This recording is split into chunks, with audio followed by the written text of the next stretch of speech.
Morning. So today I'll be talking about fusing camera and radar data together. The talk we'll start covering a little bit about, why would you want to do that? What are cameras good at? What are they not so good at? And how does radar compare? From there, we'll look at what the radar data looks like. What do we have to work with? Finally, we'll talk about the ground truth representations, why you might want to sort of have your model outputting a different type of information that fits better between vision and radar. And then finally, we'll look at how the actual fusion can happen before summarizing. So camera benefits, limitations. I think people here are probably very familiar with cameras and what you can do with them.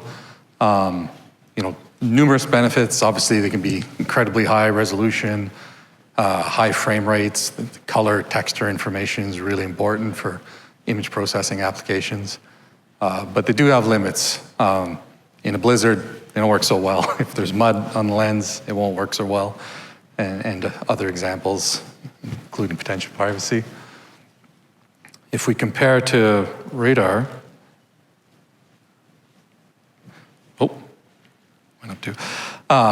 the radar aren't generally affected by those weather conditions that harm the camera. Same with lighting. They also provide really good range and speed information that can be very beneficial for perceiving the environment around you. But again, they do come with limitations.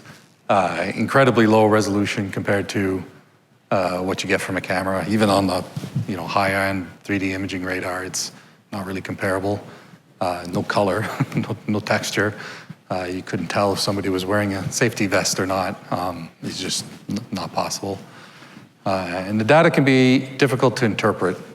Show some examples, and I think people will appreciate that it's a little bit different and why there's so much imaging data sets, models, just resources out there today, and radar is slowly catching up.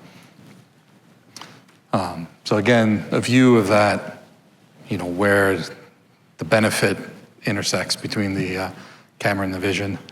So if you believe the chart, it seems all the things that the camera is weak at, the radar is pretty good at it, and vice versa. So it seems like a good pair of sensors to try to fuse and really gain the benefit of both.